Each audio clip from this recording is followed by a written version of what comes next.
of Spilling the LT. I'm your host, Tamara Gady, and I'm really excited about my guest today. We're going to go ahead and just dive right in. I have with us Kristi Davis, who is not only a very good friend of mine, but also a powerhouse in the real estate industry. She's been in the business 19 years, and she's done it all. She's a realtor, she's a broker, she's a trainer, she's a truck instructor, she's been a sales manager, and so she is what I would call the foremost expert in real estate that I know.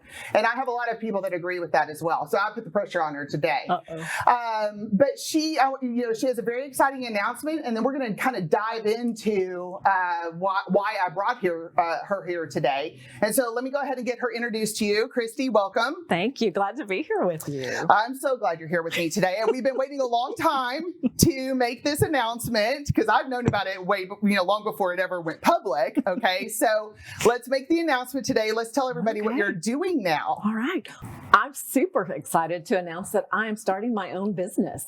It is 2021 and 2022 will start the new year as a professional business owner of a coaching, consulting, and professional speaking company. Super excited to announce that and looking forward to it. So Kristi Davis Consulting, here we come. And I'm so excited that it's on my show.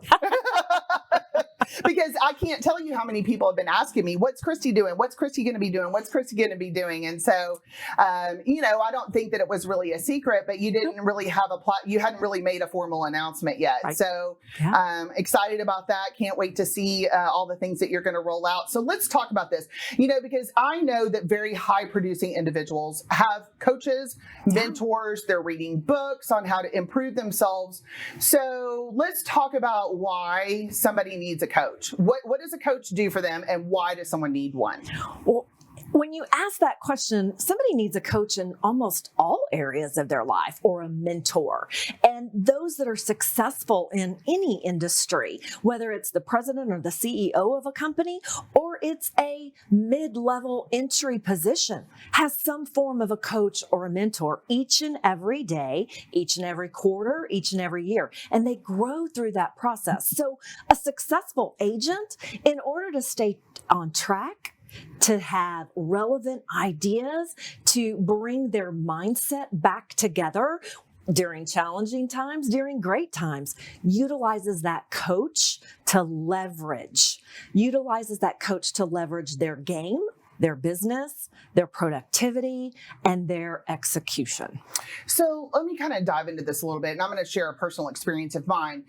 Earlier this year, when I had, very beginning of the year, December, January, whatever it was, I had my business planning session with our leadership, right? And I had brought up something in particular that I was interested in.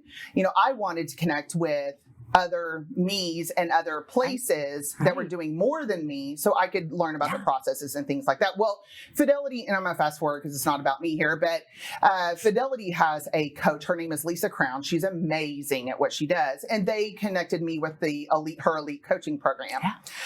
What I found that was very challenging for me, and I wonder if high level producing people encounter this challenge, is that I was having bandwidth problems already. And so some of the systems and processes she wanted me to put in place, I was like, I don't want to do that. I don't have the bandwidth for it. I don't even know. I can't keep up with what I have. Yep. So how am I supposed to do more, right? Yeah. And so I would think that your first job as a coach is to sit down and really analyze somebody's business and look and see where their holes are and guide them on how to delegate or defer or offload work that maybe they shouldn't be doing to free up their time to try to put some of what you're going to coach them to do in place, right? So let's talk about that a little bit.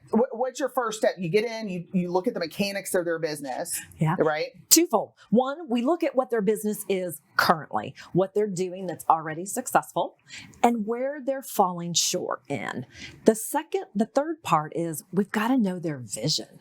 Do they have that big, audacious vision that we can take, here's the big picture, and work backwards? Yeah. So often that vision is not necessarily in tune with that individual's integrity, ethics, financial goals. It's not emotionally tagged to them. So if we really need to start on that vision so that we can backtrack, because the mechanics of everything has to be tied into that vision. Yeah.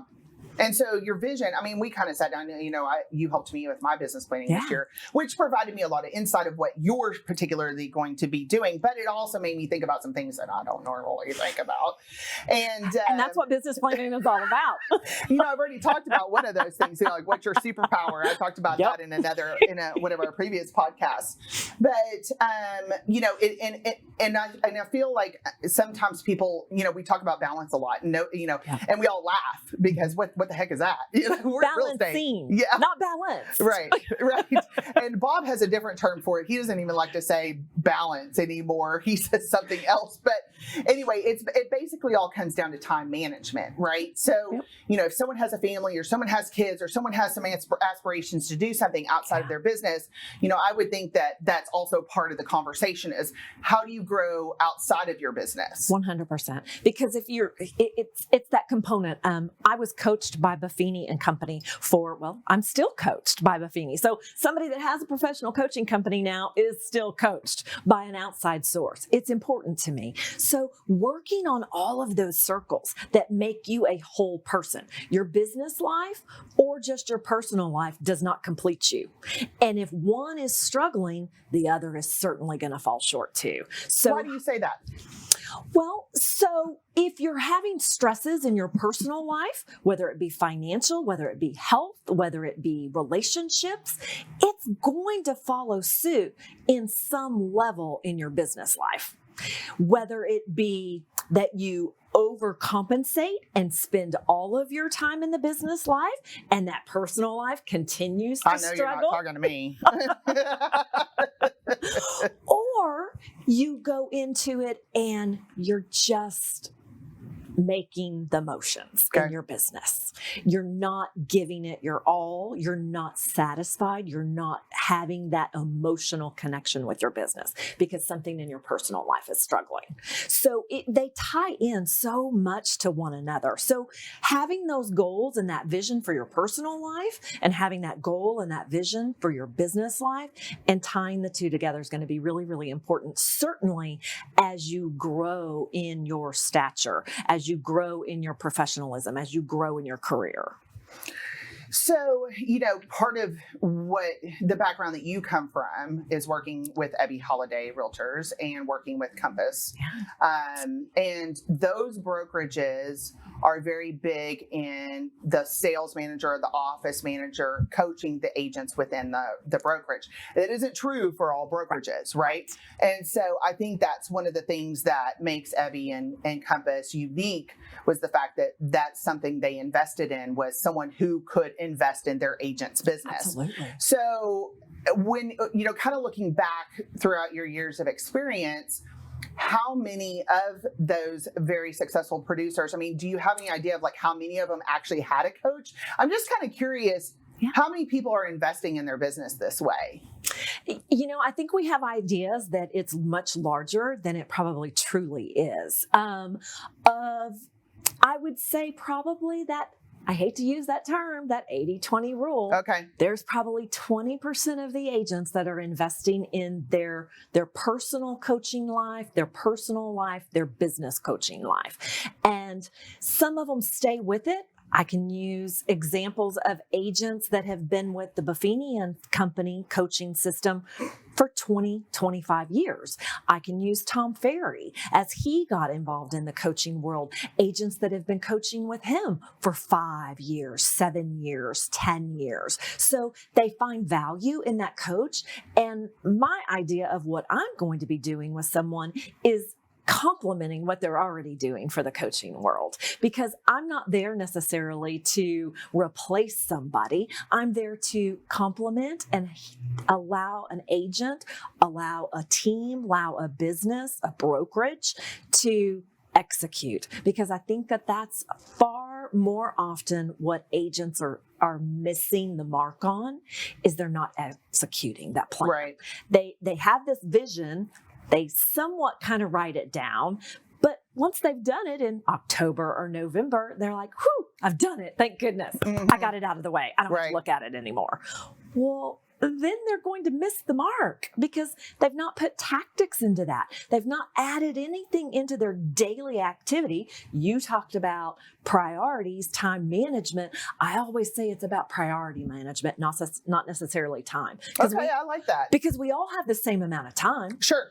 But we don't have the same amount of priorities. That's very true. Or the level of intentionality to those priorities and the consistency. So that's really what things need to be focused in on. Okay. And really narrowing it down. Instead of being a mile wide within your daily activities or your plan, it's the mile deep. Okay. It's making sure that with these 3 top priorities that are the must achieve for this week, for this next 4 weeks, for this quarter, that you build out deep rooted tactics that are ever happening each and every day, each and every week, each and every month to hit those markers for your first quarter goals, your second quarter goals, your third quarter goals, or if you're working on a 12-week year. I've recently become a certified coach and certificate under the 12-week year. What does that mean? So 12-week year, it's about taking that annual planning of a year, that quarterly, that monthly, and really focusing in on short spurts of goals. So that may be 4 weeks, or that may be 12 weeks, and getting more done with the tactics and the execution and the intentionality in 12 weeks than most people do in a year. I think that's really interesting because, a lot of, obviously this is the time of year. Well, you may be a little late now, but it's never too late. We talked about that.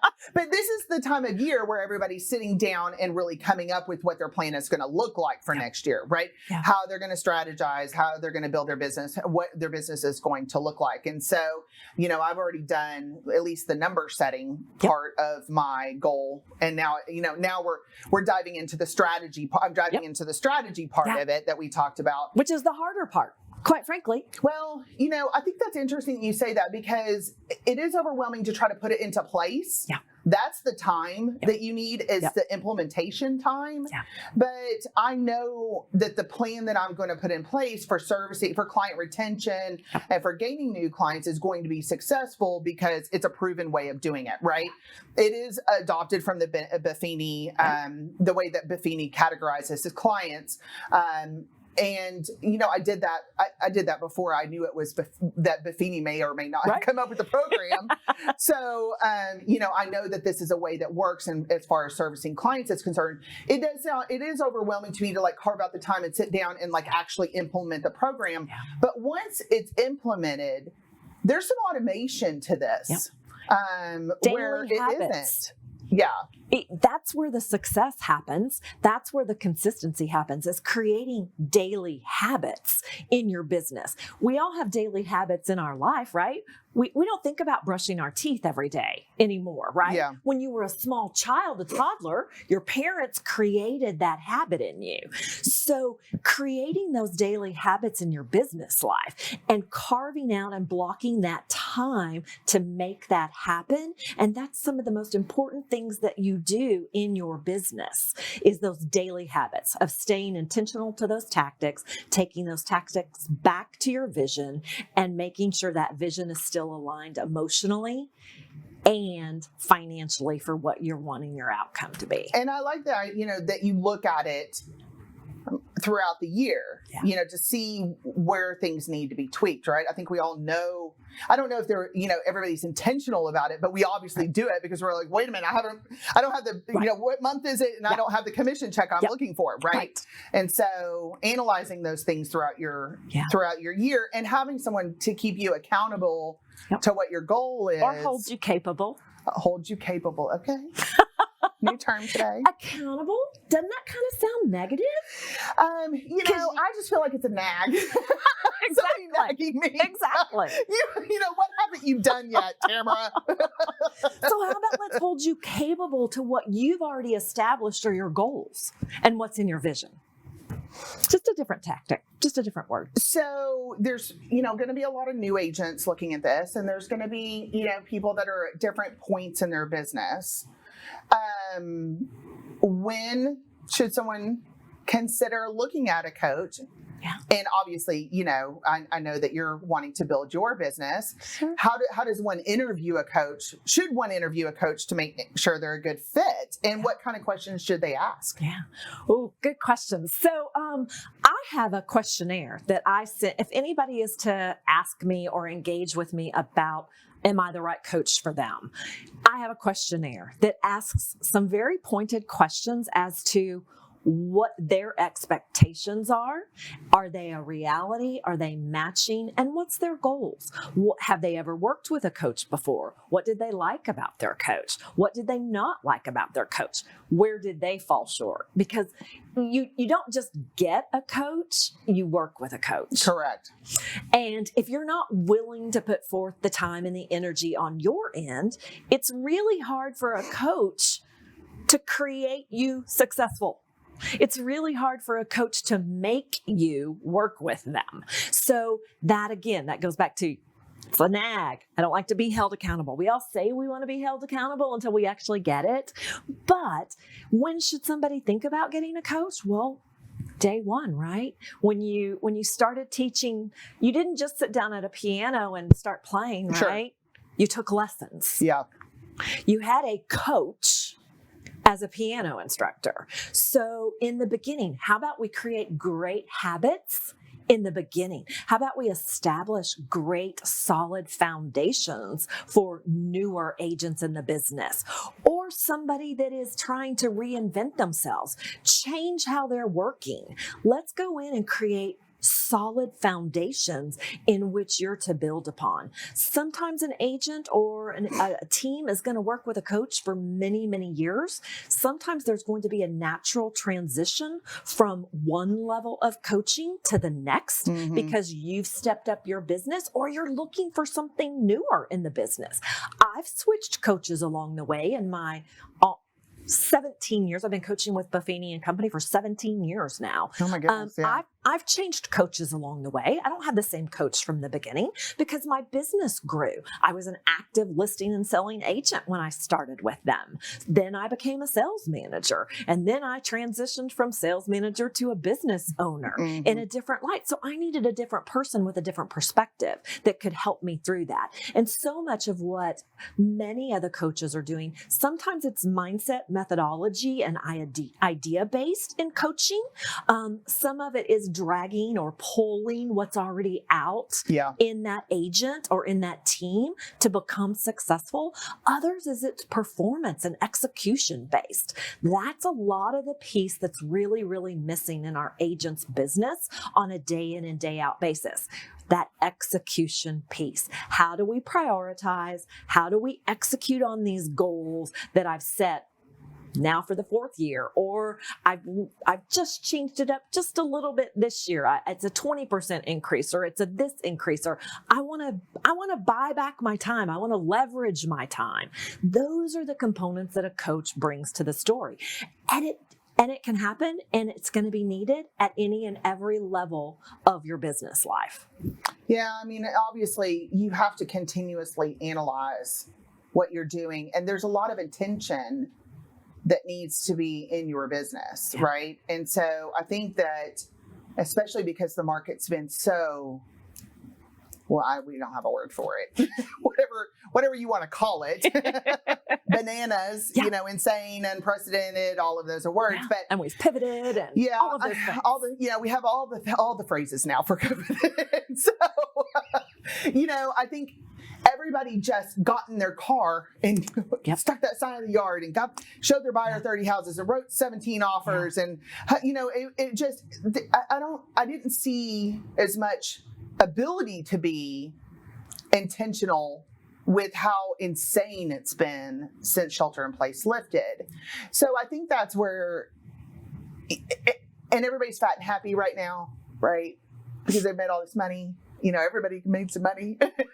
And so I think that even though it doesn't seem like it should be, that is an even more important time to be focused in on the mechanics of your business and how you're getting to that next level, because this isn't the market will change. Absolutely. We always know that the market will continuously change. It will never be the same. And we had this conversation, and it was really interesting to me because, obviously sometimes you just don't you just don't think of that. It once you said it to me, I was like, oh yeah, of course.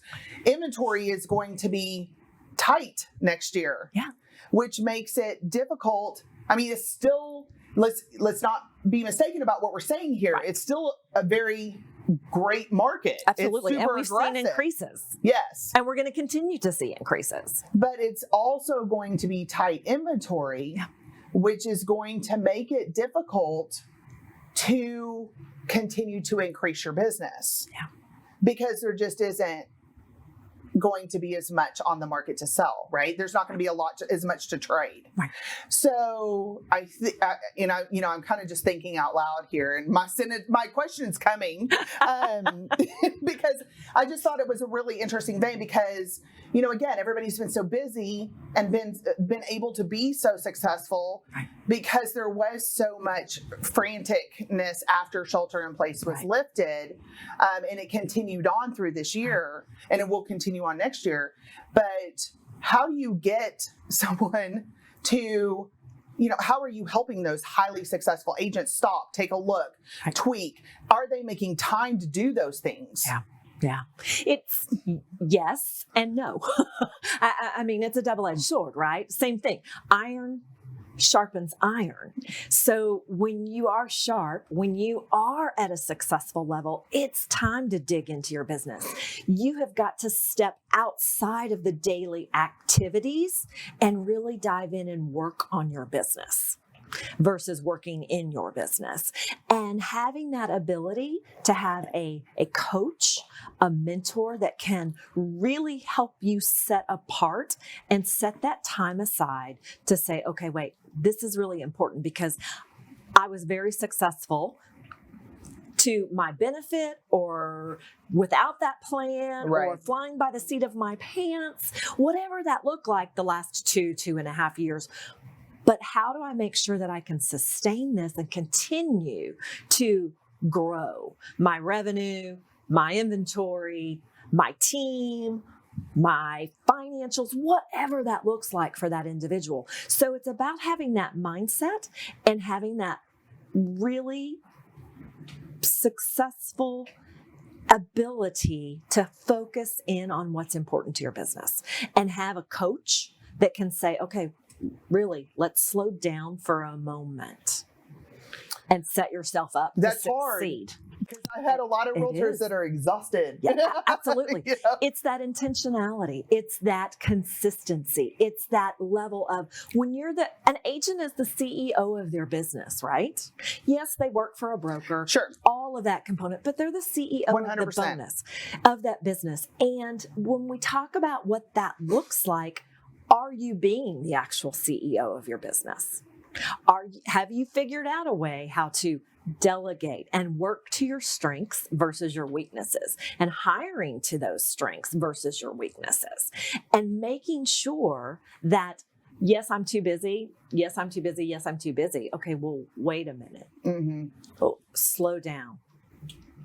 Are you using your time and energies and your skill sets to the highest and best use of your time? That's what a coach does. Sometimes we say the ugly thing in the room. Sure. We address the ugly thing in the room. Sure. We hit pain points within somebody. That's what we get paid for as well as the other things I've done that too.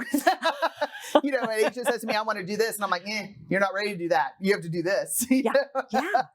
Absolutely. Or it's okay, great. You want to do that. But yet we got to take the steps to get there. You got to walk through the steps and you got to walk through the sequence correctly. You can't go from A to Z. Okay, let me ask you a question. A lot of my clients are taking time off right now. Yep. I don't blame them. Nope. Is that a good idea? I will always say that everyone needs to take time off. Everyone needs to have a scheduled day off. Everyone needs to refresh and renew, and that's easier said than done. But if we can help you position your structure, your foundation, and the day in and day out activities of your business, should you be able to take time off? 100%. Because I've got agents taking like November off. They took November off, like the whole month. Yeah. And I'm like, what does your pipeline look like for January? And so that's so taking time off versus dropping the ball in your pipeline. Correct. Let's talk about that. Yeah. So what is the most important thing in an agent's business? It's their lead generation activities, right? It's their database. That's the golden goose of their business. That's what they sell, hopefully one day when they decide to retire. They sell that database. So making sure that there are systems in place and activities in place that continually increase and get those generating of that lead, that will help tremendously, because the CEO of the business should be able to walk away and take a 2-month vacation if they have those systems in place. Okay. If they're staying consistent with what they're doing. Lots of talk out there, and I will take this, that I didn't create this idea, I didn't create this verbiage, but how do you win your week? It's 4 days a week working. How do you win your month? It's 3 weeks out of the month working. How do you win your year? It's 8 months out of the year. I mean, I have agents that just would blow their mind to try to think about doing something like that. Okay. I'm sorry. A buyer called. I've got to drop everything I did, Exactly. because they want to see a house. Yep. And if I don't drop everything I'm doing right now and go show them that house, they're going to go find somebody else. Yeah. How do you address things like that? Setting expectations with your clients. Establishing your standard of professionalism, your standard care. I can give you an example of an agent that I was on vacation with just recently who said to a client, fantastic, I am so excited, because he picked up the phone. I'm so excited that you want to work with me. You're going to have to wait for 2 weeks. I'll be glad to show you. I'll be glad to come list your home, but here's what I'm going to do for you. My showing agent is going to come work with you for the next 2 weeks, and then we'll set up and have an appointment. So he had something in place. He has a system in place, that it's a team involved around. That one individual agent, that new agent that's in the business. Yeah, that's what I want you to address now, because they don't have that showing assistant. They don't have that. They don't Okay, have so how do they get, tell me how they tee up their business so they can go take a vacation. take a vacation, yes. They find a partner in their office. Okay. Whether it's a newer agent that they came on board with the brokerage, or it's a friend that they've got. It can be a newer agent. It could be a more experienced agent. It could be an experienced agent that has a team that they've connected with. But they want to connect with somebody in their brokerage, somebody that they can share business with, they can share the leads with, they can share ideas with, they can work with one another. Hey, I've got a doctor's appointment next week. Would you cover my business, because it's going to be all day? I'm going to go take a vacation. I've got my kids' soccer game. Yeah. I've got my daughter's choir performance. Would you cover for me? And I'll do the same for you. That could come with many different ways. It could just be being great partners and work and establish a working relationship with one another. Or it could come with, I pay you to open doors, or I pay you a referral fee. But having that connectivity and creating that bond with your coworkers is really important. This is not a silo business. We've allowed it to be from time to time, but it's not a silo business. We all work better in community. Okay, but there's a lot of virtual brokerages popping. Fathom, EXP, they don't have brick and mortars. Yep. So You can do that without it being brick and mortar. how do they find and connect? I mean, I don't know. I mean, did some of these people even see other agents within their brokerage? I would say probably during COVID, it's been very difficult. Yeah. And that's with all brokerages across our industry.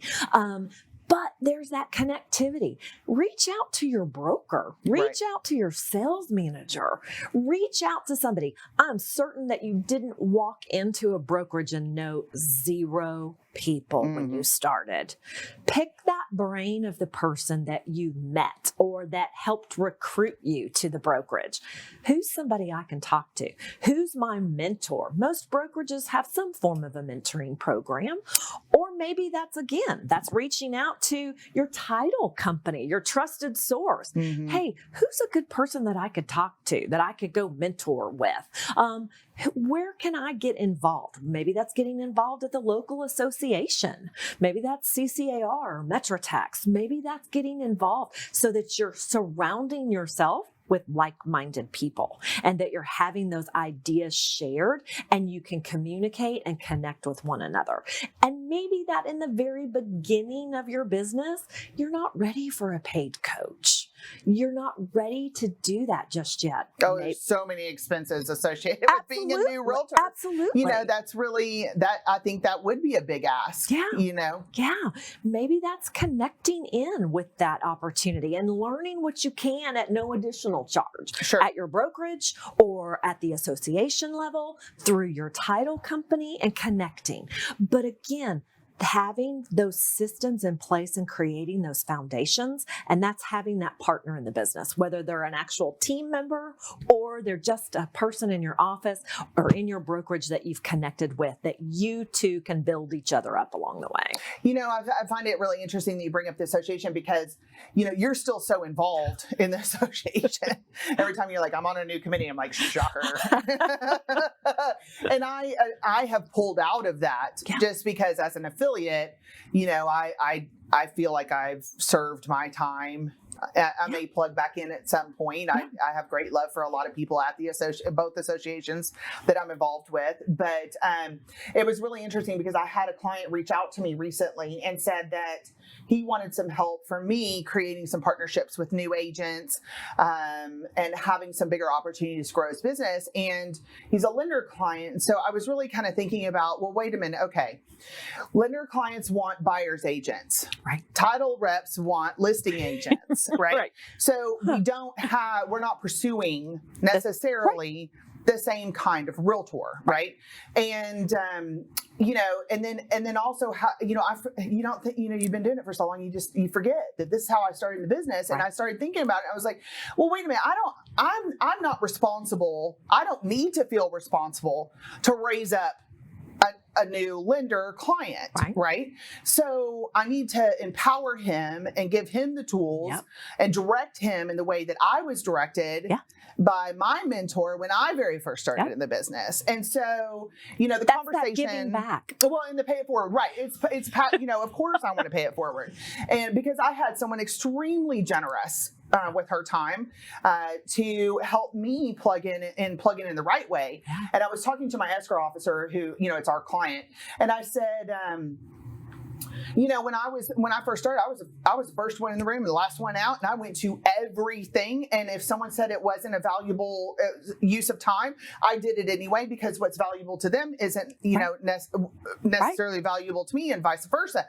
And so the conversation that I'm going to have with him is to go plug into the board and go become a member of Collin County Association of Realtors.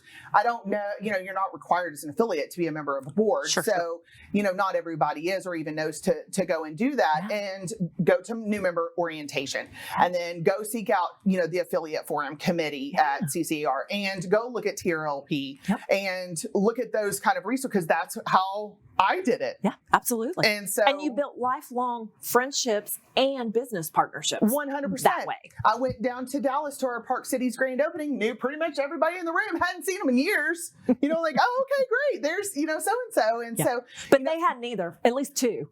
Yeah, sure. But it was, those things, that was the groundwork that I laid when I first came into the business. And that's that foundation I was talking about again. Coming back to that, making a strong foundation. Everything else can build upon it. We can have pandemics. You can have a life-threatening disease personally. You can have a family tragedy. You can move brokerages. If you've built that solid foundation, you can pivot You can Correct. stretch. You can change. And I think that's so important. And I think that's a big kind of, light bulb moment or little nugget of our conversation today is that these newer agents coming into the business, or the ones who haven't seen the success level that they want, start to take another look at your business, look at your foundations. Have you laid the groundwork in the right way? I have clients that don't have a working CRM. Yeah. 19 years in the business, right? It was always the shocker to me when I would ask agents, how many people do you have in your CRM? Well, I don't have one. Yeah. Or, okay, great. What's your average sales price? How many transactions did you do? And amazing to know that When's the last time you talked to one of your past clients? Yeah. What is the statistic on how many people go back and use the realtor they originally used? I think it's like... It's terrible. It's terrible. Quite frankly. Because when NAR does that survey every year, the consumer says over 92% they want to work with the same realtor. Roughly 93%. Do they remember who it is? I've heard that before. They don't even remember who it is. And then that number goes down when they say, well, do you know who that agent is? And then secondly, the number goes down even further when they say, does the agent still contact you on a regular basis? Right. And so these are all things that are key components of a successful realtor business. Yeah. What makes a successful realtor a successful realtor? Intentionality, consistency, a plan, revisiting the plan, setting priorities, knowing where they're going. It's very simple to say. It's very simple to say, harder to achieve. Because it goes back to what you said. It's the time. Yeah. Or lack of better yet, excuses. We will come up with excuses until we actually have the priority and in the mindset. And I would think that the biggest holes that you see in a realtor's business, or the biggest issues that you see in a realtor's business, is not having a plan, not revisiting all the things that make a successful realtor successful. Yeah. Or even it's that execution of the plan. I've created this plan. I spent 2 weeks creating my plan, but we didn't execute on it. We didn't put together the tactics, the daily habits, and continue to focus on it. That's probably even the bigger issue is the actual execution, the performance. Yeah. Are you going to talk to people about how to fill out a contract appropriately? Funny enough, I'm doing a video with MetroTex next week in regards to just a little tips and tricks on how to complete a contract. Okay. I don't think anybody knows the contract better than you. I'm certain there are, but I don't know them. Okay, I don't know who those people are. But it definitely is a passion of mine. Agreed. When somebody says, you really like to teach Legal 1 and 2, Track Legal 1 and 2, and I say, yeah, I really do. It's important. It's important to put that as a priority in our business so that we are the best that we can be in our profession, that we actually are professionals in our business, just not licensees. Well, and I think that, there's a lot of truck instructors out in the world, right? And a lot that teach the mechanics of the contract, Track Legal 1 and 2, and AR Code of Ethics. We could go on and on and on with the classes. But I think where some of this gets lost is that they're not a practicing realtor. Yeah. Or they don't have current experience working with the contract or the things that have changed in the contract. Yeah.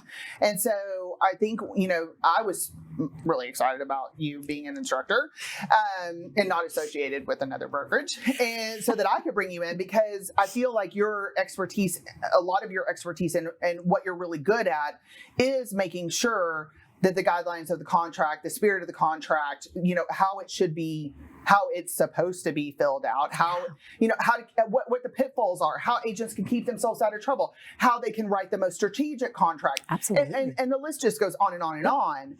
And working with agents as to what's actually winning an offer. Correct. Knowing what's taking place in our industry, in our local markets, day in and day out, so that you can help other agents understand the concept of how to better negotiate, how to interact with their sellers or their buyers in regards to the contract, in regards to pricing, in regards to whatever that looks like. So having those boots on the ground, I intend to fully stay vested in what's happening to be able to coach better, to be able to train better, to be able to utilize what's happening to really help an agent in their business, whether it just be visionary or actually strategic with tactics and implementation and knowledge of the marketplace. Remind me, Oh. give me the list of committees, Oh.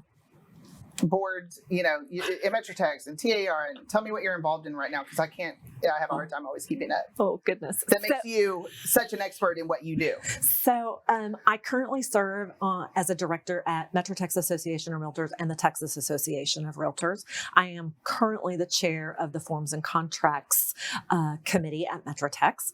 I am currently the liaison for the Risk Reduction Committee at the Texas Association of Realtors, and will move into vice chair for that in 2022. I can't even say those words. It's coming in 17 less days than a till month. Christmas. So yeah. And let's see, what else am I on? It may escape me. Oh, I'll be in the leadership development. I'll be the vice chair for the leadership development committee at Metrotex next year. Looking forward to that. Helping grow new leaders and bring in new, fresh people into the board and help that vision and growth continue to happen and inspire others to be involved. Abby, it was my inspiration of a lot of the things that I get to do or have the privilege of doing at the local and state, and in the past, the National Association of Realtors, because she said, one, you give back to your community, you give back to your industry, and you give back to the people that you work with. And those three pillars are incredibly important to me, and I've instilled that into my daily life. And I think that's a great place to wrap up for today. Thanks Kristi, for having me. thank you so much for being my guest today. I really appreciate it. As always, it's great to spend time with you, but it's also, I'm really excited to see how this grows for you. I have no doubt. I never had any doubt that you weren't going to be super successful at your next endeavor. And like I said, we've been waiting for this opportunity to come to fruition for a very long time. So whatever I can do to help you, I'm happy to do. And thank you so much for being my guest on the show today. Thanks. I appreciate it. Thank you for joining us on another episode of Spilling the LT. Again, I'm your host, Tamara Gady. Make sure to go on to all of the platforms, social media platforms, like, share, comment, subscribe. That way you can keep up with all things happening in real estate. Can't wait to see you for the next episode.